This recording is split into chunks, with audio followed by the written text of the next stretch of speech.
حدثنا عبد العزيز عن أبي حازم عن سهل بن سعد رضي الله عنه قال: بلغ رسول الله صلى الله عليه وسلم أن بني عمرو بن عوف بقباء كان بينهم شيء، فخرج يصلح بينهم في أناس من أصحابه، فحبس رسول الله صلى الله عليه وسلم وحانت الصلاة، فجاء بلال إلى أبي بكر رضي الله عنهما فقال: يا أبا بكر، إن رسول الله صلى الله عليه وسلم قد حبس وقد حانت الصلاة، فهل لك أن تؤم الناس؟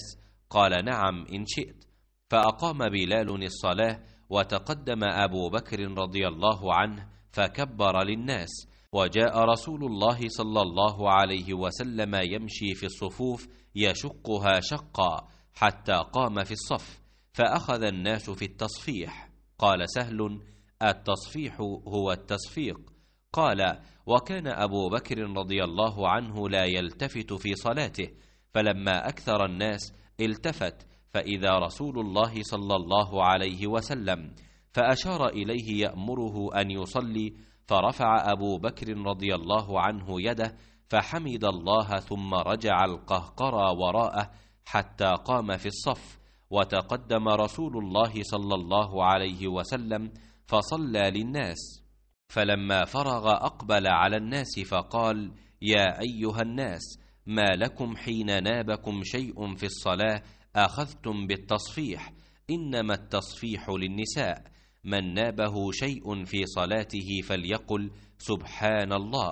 ثم التفت إلى أبي بكر رضي الله عنه فقال: يا أبا بكر، ما منعك أن تصلي للناس حين أشرت إليك؟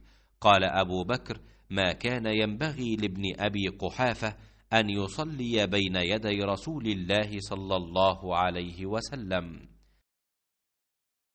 عبدالعزیز بن ابی حازم نے بیان کیا، ان سے ابو حام سلمہ بن دینار نے اور ان سے سہل بن سعد رضی اللہ عنہ نے کہ رسول اللہ صلی اللہ علیہ وسلم کو یہ خبر پہنچی کہ قباء کے قبیلہ بنو عمرو بن عوف میں کوئی جھگڑا ہو گیا ہے، اس لیے آپ صلی اللہ علیہ وسلم کئی اصحاب کو ساتھ لے کر ان میں ملاپ کرانے کے لیے تشریف لے گئے۔ وہاں آپ صلی اللہ علیہ وسلم صلح صفائی کے لیے ٹھہر گئے۔ ادھر نماز کا وقت ہو گیا تو بلال رضی اللہ عنہ نے حضرت ابو بکر صدیق رضی اللہ عنہ سے کہا کہ رسول اللہ صلی اللہ علیہ وسلم نہیں آئے اور نماز کا وقت ہو گیا، تو کیا آپ لوگوں کو نماز پڑھائیں گے؟ آپ نے جواب دیا کہ ہاں، اگر تم چاہتے ہو تو پڑھا دوں گا۔ چنانچہ بلال رضی اللہ عنہ نے تکبیر کہی اور ابو بکر نے آگے بڑھ کر نیت باندھ لی۔ اتنے میں رسول اللہ صلی اللہ علیہ وسلم بھی تشریف لے آئے اور صفوں سے گزرتے ہوئے آپ پہلی صف میں آ کھڑے ہوئے۔ لوگوں نے ہاتھ پر ہاتھ مارنے شروع کر دیے۔ سہل رضی اللہ عنہ نے کہا، تصفیح کے معنی تصفیق کے ہیں۔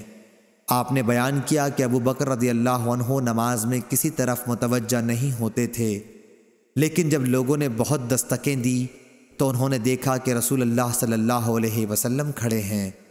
حضور اکرم صلی اللہ علیہ وسلم نے اشارے سے ابو بکر کو نماز پڑھانے کے لیے کہا۔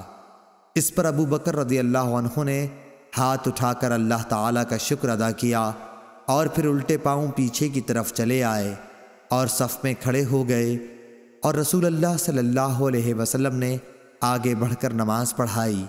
نماز سے فارغ ہو کر آپ صلی اللہ علیہ وسلم لوگوں کی طرف متوجہ ہوئے اور فرمایا کہ لوگوں، یہ کیا بات ہے کہ جب نماز میں کوئی بات پیش آتی ہے تو تم تالیاں بجانے لگتے ہو؟ یہ مسئلہ تو عورتوں کے لیے ہے۔ تمہیں اگر نماز میں کوئی حادثہ پیش آئے تو سبحان اللہ کہا کرو۔ اس کے بعد آپ صلی اللہ علیہ وسلم ابو بکر رضی اللہ عنہ کی طرف متوجہ ہوئے اور فرمایا کہ ابو بکر، میرے کہنے کے باوجود تم نے نماز کیوں نہیں پڑھائی؟ ابو بکر رضی اللہ عنہ نے عرض کیا کہ ابو قحافہ کے بیٹے کو زیب نہیں دیتا کہ رسول اللہ صلی اللہ علیہ وسلم کی موجودگی میں نماز پڑھائے۔ صحیح بخاری حدیث نمبر 1218۔